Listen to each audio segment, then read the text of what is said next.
Hey folks, this is Log Turner 2.0. Decided to go with fully automated. I'm going to apologize to start with. I'm running on this cordless air compressor, which I've got it turned off. It's just the tank's pressure, and that the air motor in this sucks up a lot of juice. So this is just going to show you how it moves. Typically I just keep that thing running, but I know if that compressor kicks on, you won't be able to hear anything. Anyway, I've got this thing directly connected, and to turn the log,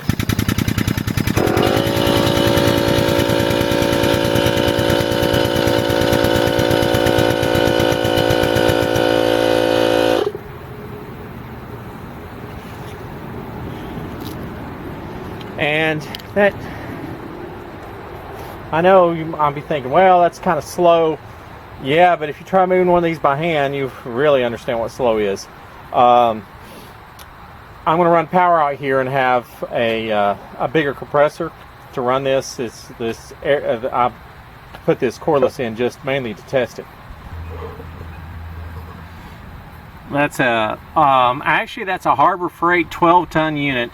I picked it up for $80 with coupon.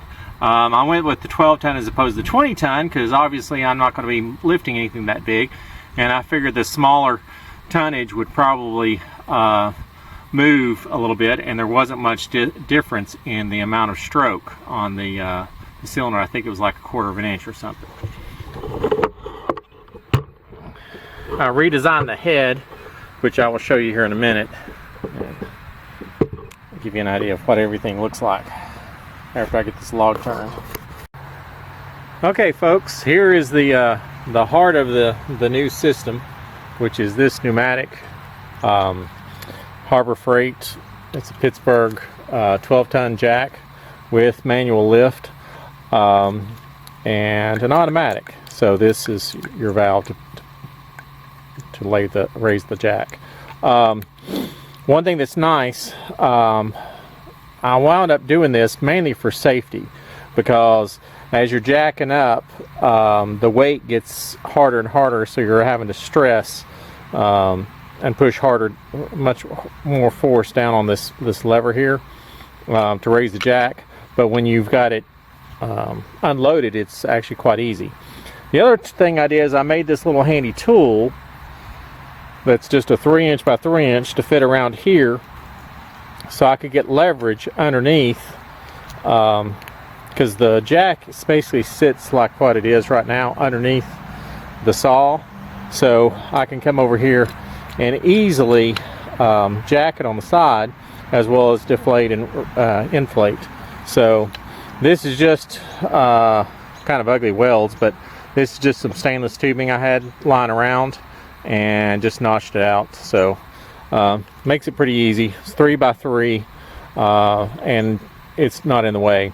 I use the jack, the manual portion, to go ahead and get this thing up to where I need it, and then I engage the air and get my hands and everything out of the way while the log's moving, because you know, if you pinched your arm between the machine and the log, you'd lose an arm. There's just no way around it. So here's the new machine, the new tool, and let me slide over here. So I took the head that I had previously, cut off the cup, and drilled a hole and mounted it directly using number 8 grade bolt. Mounted it directly through the hook, so it's got some ability to move. So it kind of starts off this way, and as the log rotates up, it moves with it.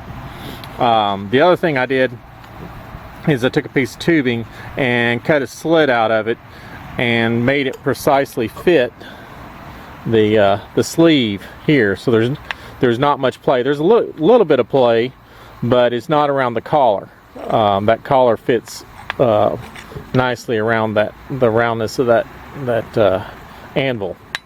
So anyway, that's what it basically looks like going up, and works.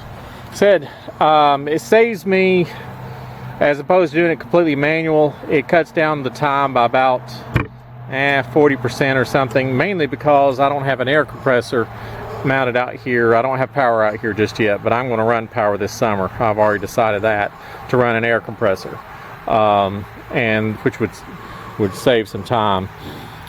This little micro pancake DeWalt can do the job, and it's doing okay for now, but it, you know, after just a few pumps, it starts cycling on. So anyway, hope you like it.